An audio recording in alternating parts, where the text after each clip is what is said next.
क्या हाल है दोस्तों। अमेरिकन हिस्ट्री में पहली बार किसी फॉर्मर प्रेसिडेंट पे क्रिमिनल चार्ज लगाया गया है, वो है डोनाल्ड ट्रंप। इस वीडियो में हम समझेंगे कि ट्रंप के ऊपर क्या चार्ज लगाए गए, क्या वो 2024 का इलेक्शन लड़ सकते हैं, और अगर लड़ सकते हैं तो आगे क्या, मतलब उनके साथ अब आगे क्या होगा। अब सवाल ये है दोस्तों कि ट्रंप के ऊपर क्या चार्जेस लगाए गए। तो दोस्तों जो चार्जेस कोर्ट ने ट्रंप पे लगाए हैं वो अभी तक पब्लिक डोमेन में नहीं आए हैं, बट CNN की रिपोर्ट के हिसाब से ट्रंप पे एटलीस्ट 30 बिजनेस फ्रॉड के चार्जेस हैं। बट जो मेजर इशू है जिसके कारण ट्रंप का केस इतना मीडिया में फैला हुआ है वो है हस मनी को लेकर, यानी कि जो मनी ट्रंप ने 2016 प्रेसिडेंशियल इलेक्शन से पहले स्टोमी डैनियल को पे किए। स्टोमी डैनियल एक अमेरिकन पॉर्न स्टार है।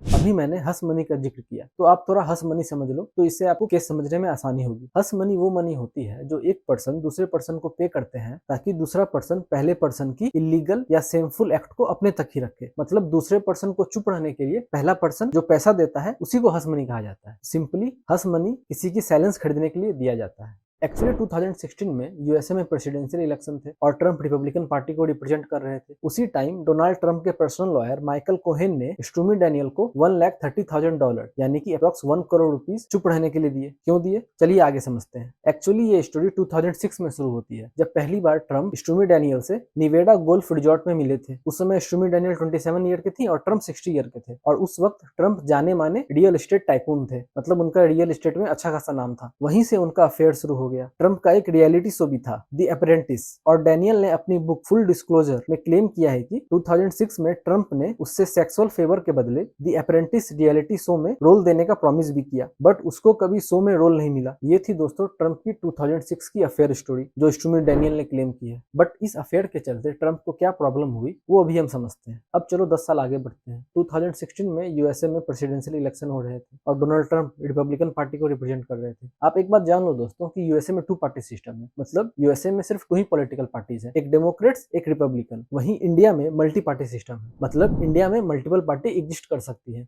जैसा कि आपने देखा होगा कांग्रेस, बीजेपी, आप, आरजेडी, जेडीयू, इतनी सारी पॉलिटिकल पार्टीज है इंडिया में। अब चलो टॉपिक पे आते हैं। 2016 में प्रेसिडेंशियल इलेक्शन थे और ट्रंप इलेक्शन कैंपेन कर रहे थे। उसी टाइम ट्रंप को पता चला कि 2006 में जो स्टोमी डैनियल और ट्रंप के बीच रिलेशन था वो स्टोमी डैनियल मीडिया के सामने डिस्कस करने वाली है। तो हाई चांसेस थे कि ट्रंप की इमेज खराब हो जाए और उसकी इलेक्शन कैंपेन का वो इम्पैक्ट करे। अब आप जानते हो दोस्तों मीडिया को इलेक्शन में स्पाइसी खबर चाहिए होता है, और इससे बढ़िया स्पाइसी खबर क्या थी। तो उस टाइम ट्रंप के पर्सनल लॉयर माइकल कोहेन ने $130,000 यानी कि अप्रॉक्स 1 करोड़ रुपीस अरेंज करके स्टोमी डैनियल को दिए ताकि स्टोमी डैनियल के अफेयर के बारे में मीडिया में डिस्कस ना करे। ये पेमेंट जो माइकल कोहेन ने स्टोमी डैनियल को की थी वो फर्स्ट टाइम 2018 में वॉल स्ट्रीट जर्नल ने अपने रिपोर्ट में पब्लिश किया।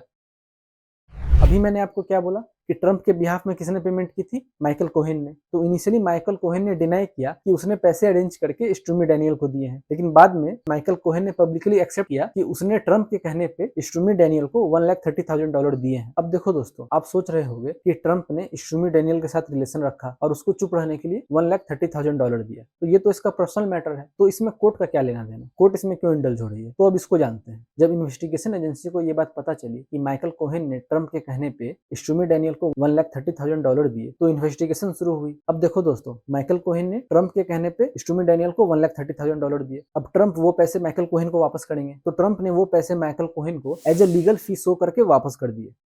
लेकिन जब इन्वेस्टिगेशन हुई तो पता चला कि ट्रंप ने माइकल कोहेन को $130,000 as a legal expense show करके दिए हैं। वो तो कोई लीगल एक्सपेंस के लिए नहीं है। किसी को चुप रखने के लिए पैसे देना ये तो कोई लीगल एक्सपेंस नहीं हुआ, ये तो हस मनी हुआ। अब देखो दोस्तों, ट्रंप हस मनी को लीगल फी शो करके पे कर रहे हैं, वो तो अनलॉफुल है। इसी कारण से प्रोसिक्यूटर ने ट्रंप पे फाइनेंशियल रिकॉर्ड को गलत शो करने का चार्ज लगाया और मैनहट्टन ग्रैंड जूरी ने ट्रंप पे इसी बेसिस पे क्रिमिनल चार्ज लगाया। यही है पूरा केस दोस्तों, कि माइकल कोहेन ने ट्रंप के कहने पे स्टोमी डैनियल को $130,000 दिए। अब जब ट्रंप को वो पैसे माइकल कोहेन को देने थे तो ट्रंप ने वो पैसे as a legal fee show करके माइकल कोहेन को दे दिए, बट वो तो हस मनी था, मतलब ट्रंप ने अपना फाइनेंशियल रिकॉर्ड गलत शो किया। अब जानते हैं कि ट्रंप का इस केस को लेके क्या रिस्पॉन्स है। वैसा ही रिस्पॉन्स है जो हर पॉलिटिशियन का पूरे कंट्री में रहता है। ट्रंप ने भी अपोजिशन यानी कि डेमोक्रेट्स को उसकी इमेज खराब करने के लिए एक्यूज किया, और ट्रंप ने अपने सपोर्टर को बोला कि वो अपनी कैंपेन तब तक नहीं रोकेंगे जब तक वो डेमोक्रेट्स को डिफीट नहीं कर देते। इस केस के बाद अब ट्रंप के साथ क्या होगा। अब लीगली अब ट्रंप को को कोर्ट में अपियर होना होगा, फिर ट्रायल शुरू होगी। बट अब क्वेश्चन ये है कि एक साल में तो प्रेसिडेंशियल इलेक्शन है, तो क्या वो इलेक्शन लड़ सकते हैं? तो हाँ दोस्तों, वो इलेक्शन लड़ सकते हैं, क्योंकि यूएसए में अभी कोई ऐसा लॉ नहीं है जो क्रिमिनल गिल्टी पर्सन को इलेक्शन लड़ने से रोकता है। यहाँ तक कि दोस्तों यूएसए में अगर प्रेसिडेंट को जेल हो जाए तो वो जेल से भी अपनी प्रेसिडेंट की टेन्योर पूरी कर सकते हैं,